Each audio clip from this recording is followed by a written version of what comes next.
안녕하세요. 연목구름입니다. 요즘 자동차 시장의 분위기가 만만치 않아요. 소비자는 내가 신청한 차량이 안 나와서 울상이고요. 신차 패키지 관련 업체들은 차량이 안 나오니 작업을 할 수 없어서 우울해지는 상황이죠. 여기에 영업사원은 차량이 안 나왔으니 당연히 영업 수수료를 받을 수 없어서 모두 우울한 상황이 전개되고 있는데요. 작년 이맘때였어요. 자동차 반도체 품귀 현상으로 인해서 신차는 계속 공개가 되고 출시가 되고 있지만 신차 납기 일정은 줄줄이 지연이 되면서 3개월, 아니 6개월, 지금은 1년 넘게 기다려야 하는 웃지 못할 상황이 계속 이어지고 있습니다. 채널의 반응을 보면 신청을 해도 나오지 않는 신차에 대한 불만의 목소리가 정말 많은 것을 볼 수 있는데요. 그렇다면 우리가 알아야 될 부분이 있는데 작년 이맘때 뉴스를 보면 그러니까 2021년도죠. 이 당시의 뉴스에는 22년도 봄을 전망하면서 올해는 반도체 품귀 현상이 해결될 것 같다는 전망이 우세했는데 과연 어떤가요? 지금의 현실은 오히려 더 암울해지는 상황입니다. 인기 차종인 하이브리드 차량의 예상 납기 일정은 무려 18개월 이상인데요. 이쯤이면 군대 갈 때 신청했는데 제대받고 받았다, 이런 말이 나올 것 같아요. 이번 영상에서는 두 가지를 알려드릴 예정인데 기다리다 지쳤을 것 같은데 기아의 전차종 납기 일정을 우선 보고요. 두 번째는 자동차 반도체 품귀 현상, 이 이유를 알려드리고 정말 이게 당장 해결될 수 있는 문제인가, 이 부분도 함께 알려드릴게요. 4월에 내려온 기아의 공식 납기 일정 공문부터 보면 기준을 어떻게 알려드려야 될지 좀 고민이 되는 상황인데요.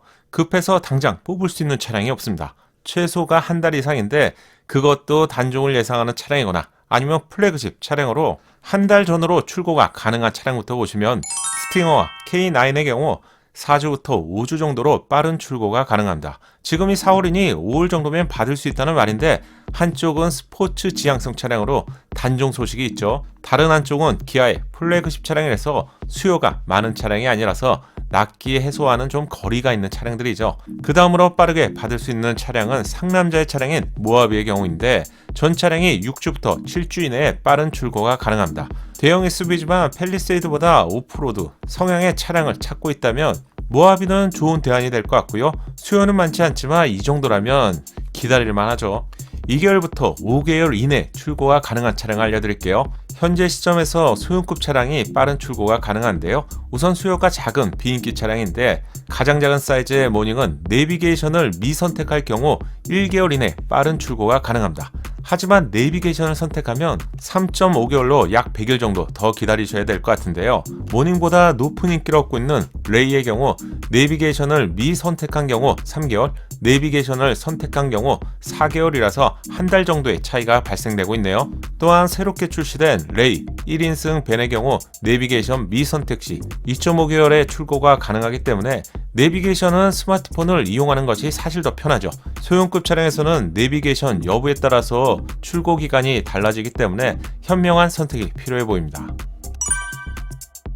K3는 드라이브 와이즈를 선택하는 경우에 2개월이라는 빠른 출고가 가능하고요. 드라이브 와이즈를 선택하지 않은 경우라면 5개월 이상이 걸립니다. 지금이 4월이니 9월은 되어야 받을 수 있다는 말인데 K3를 구입하시려는 분이라면 드라이브 와이즈의 제공 내용만 꼼꼼하게 판단해 보시면 될 것 같은데 오토홀드, 스마트 크루즈 컨트롤 등 최신 차량에서 선보이는 운전자 보조 시스템과 LED, 리피터 등 외부 디자인을 결정하는 항목들이 여기에 포함되어 있습니다. 트림에 따라서 95만원부터 100만원을 추가해야 되는데 최신 차량이라면 꼭 필요한 필수 기능이라고 할 수 있기 때문에 드라이브 와이즈를 선택하고 2개월 정도 내에 받을 수 있다면 K3도 좋은 선택이 될 것 같네요.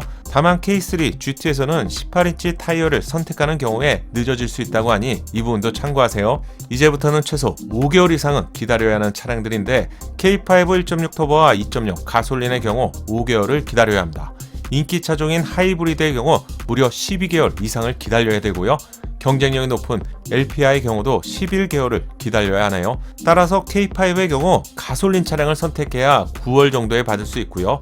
하이브리드와 LPI의 경우 내년 이맘때는 되어야 받을 수 있다는 점을 명심하시고요. 한 가지 더 참고해야 될 점이 있다면 내년 정도라면 K5 페이스리프트의 소식도 구체적으로 들릴 것으로 예상되죠. 빠른 출고가 필요하시면 현재 시점에서는 1.6과 2.0 가솔린을 선택하시는 것이 좋을 것 같고요. 시간적인 여유가 되시는 분들이라면 소나타 페이스리프트 출시 이후에 K5 페이스리프트 소식도 좀 구체적으로 들리겠죠. 이런 경우라면 사전 계약을 통해서 빠르게 접수하신다면 예상보다 빠른 출고도 노려볼 만할 것 같네요. 기아의 핵심 차량인 K8의 경우 최상위 트림인 3.5 가솔린을 제외하면 인기가 높은 2.5 가솔린, 하이브리드는 10개월과 12개월을 기다려야 합니다. 지금 신청하면 내년에 받을 수 있는 차량인데 반도체 문제가 해결되지 않는 이상 아쉽게도 올해 받을 수 있는 차량 중에서 K8의 경우 3.5 가솔린이 유일한 상태이네요. 올해 출시된 니로 하이브리드의 경우도 11개월 이상을 기다려야 합니다. 지금 신청하면 내년 3월 정도에 받을 수 있다는 말이죠. 니로는 전기차가 가까운 시점에 공개될 예정인데 급하신 분들이 아니라면 니로 전기차를 빠르게 신청하는 것도 오히려 하이브리드 납기 일정보다 빠르게 받을 수 있을 것 같네요. 다만 가격이 중요하겠죠. 전기차 EV6는 납기 일정이 16개월 이상으로 전기차 보조금 이슈 등과 맞물려서 기약이 없는 상황입니다. 지금 신청해도 내년 여름인 8월 이후에 받아야 하는 상황인데 입대할 때 신청해서 제대할 때 받는다는 말 정도가 충분히 나올 수 있는 상황이죠. 전기차의 경우 무엇보다도 인프라 확충이 가장 중요한데요.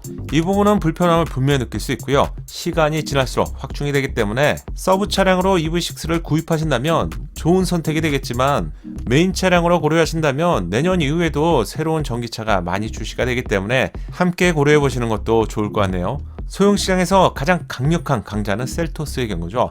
현재는 가솔린만 제공되고 있는 상황인데 5개월 이상을 기다려야 합니다. 새로운 디자인으로 갈아입을 셀토스는 동사의 니로와 현대의 코나 등과 페이스리프트를 통해서 치열하게 경쟁이 예상되는 상황이죠.